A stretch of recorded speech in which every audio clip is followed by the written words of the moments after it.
Málaga y su área metropolitana llevan reclamando grandes mejoras y unas inversiones en movilidad que no llegan, pero estos días hemos conocido detalles y una ambiciosa propuesta que revolucionaría toda la zona y que te cuento en este vídeo.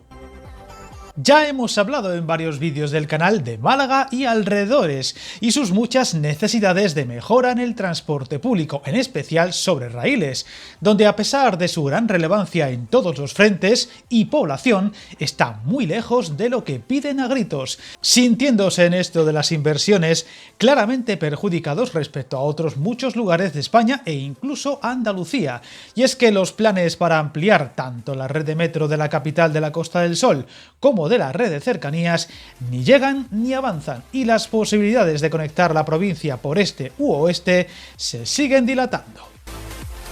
Para tratar de compensar y aportar soluciones e ideas, tanto la ciudadanía como entidades empresariales o turísticas de la zona vienen reclamando esas inversiones que no llegan y que, aún peor, a ratos parecen tener el respaldo de los políticos de la comunidad y al siguiente todo lo contrario. Y para intentar avanzar en ello, entidades como la plataforma Infraestructuras Málaga ha presentado un plan para cambiar por completo la situación de la zona.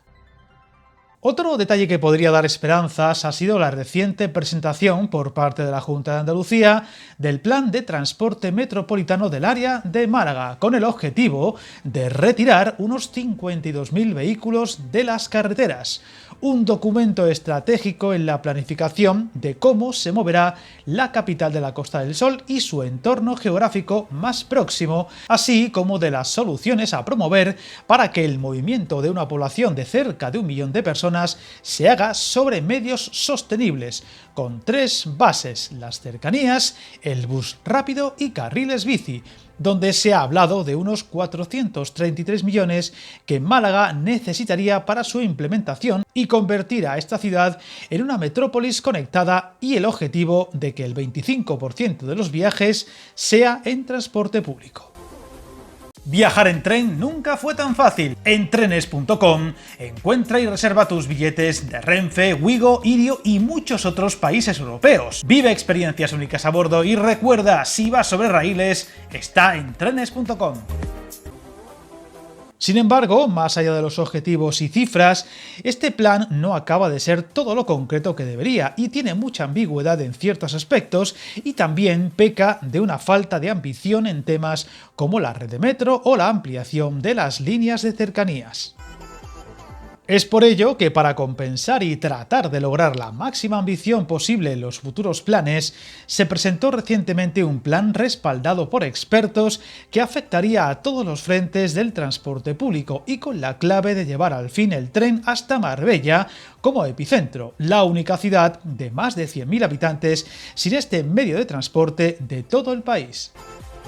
Su coste rondaría los 2.500 millones de euros, donde el 60% lo debería asumir el gobierno central, por lo que el buen entendimiento entre diferentes administraciones sería crucial, y el periodo de ejecución para que pudiera entrar en servicio se estima en unos 10 años, dada la complejidad de lo que habría que construir, con un recorrido propuesto que oscilaría entre los 40 y 45 minutos. Sus autores aseguran que se trata de un estudio exhaustivo, técnico y también de demanda, donde se contemplan hasta 12 alternativas, llegando a ser realmente hasta 24 por las muchas variaciones que hay en torno a diferentes tramos. Todo acompañado de un estudio riguroso con colaboraciones de la Universidad de Málaga en ingeniería de obras públicas o técnicos.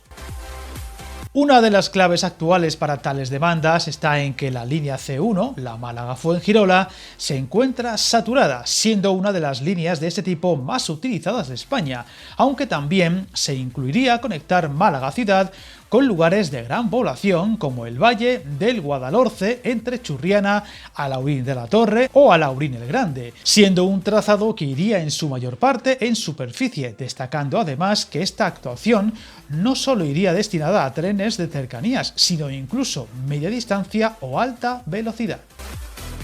Una de las claves de estos movimientos, vamos a decir ciudadanos, está en la sensación cada vez mayor que tiene la provincia de Málaga de olvido y maltrato por parte de las distintas administraciones, siendo un caso más que peculiar y solo comparable en muchos sentidos al de la provincia de Alicante, si bien aquí es aún más sorprendente al solo estar conectada por tren al resto del país por el norte, por lo que los avances tangibles y claros son más necesarios y ahora podría ser el momento de que esta situación cambie por completo. Pronto tendremos una entrevista con los responsables de este estudio, por lo que te recomiendo que estés atento al canal. Además, en la zona de la descripción de este vídeo tenéis un enlace a la web de la plataforma donde podréis consultar al detalle el completo dossier del proyecto presentado para despejar todas las dudas. Ojalá se estén dando los primeros pasos para sacar a esta zona del país de la situación actual y pronto tengamos muchas buenas noticias que dar. Seguiremos atentos y lo contaremos. Suscríbete al canal y recuerda, hasta el camino más largo se inicia con un primer paso.